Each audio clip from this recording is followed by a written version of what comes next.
And none of your ones, bro.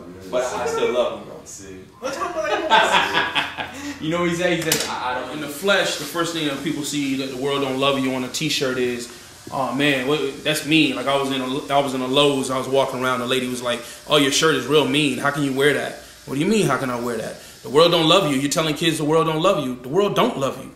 It's not the world that loves you. God loves you. He said that he so loved the world. That he loves you. He's here for you. He's here to give you a better life. He's here to give you a better living, a better existence. The world's not. The world is of the flesh. It's going to give you the things that's going to corrupt you. That's why half of us are in trouble, because we're so busy trying to keep up with the world.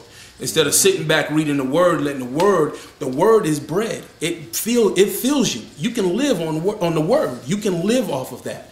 That's the stuff that's giving us life. That's the stuff that gives you love. Love is from God. Love is not from the world. You get stuff from the world that's fleshly. The fleshly stuff doesn't work for you. The fleshly stuff has you running around trying to sleep with somebody else's wife, trying to sleep with somebody else's husband. The fleshly stuff has you running around trying to keep up with the Joneses, running around and trying to grab a Mercedes-Benz when you know you're living on a Toyota budget. Those are the things that you got to learn how to live within your realm. God is going to give you blessings, but he's going to give you what you need. He's not always going to give you that extra want that you want if you can't manage it. So the world teaches you the wrong things. So that's why we say the world don't love you. It's better that we teach these kids now that the love is in the church. And when I say in the church, we are the church. Not just a building, not going to just a spot with a cross on the top of it, but coming into an agreement with a group of people that live with a passion for Christ. So that's what the shirt means for the world don't love you. Really? The world doesn't.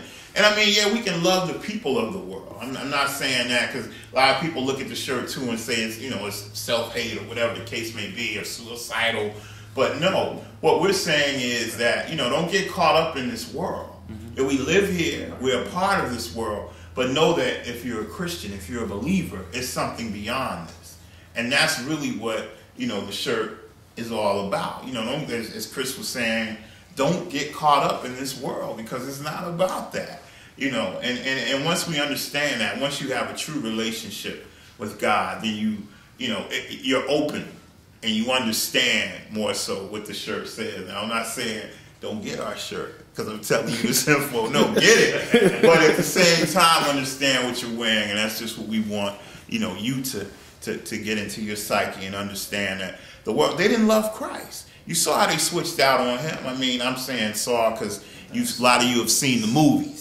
But understand that, if you read the word, they switched out on him. They were saying it at one time, Hosanna, Hosanna, when he came into the city. They were putting down the palms. They were welcoming him, the great Messiah. And then those same people, not even 2 days later, switched out on him. So the world does not love you.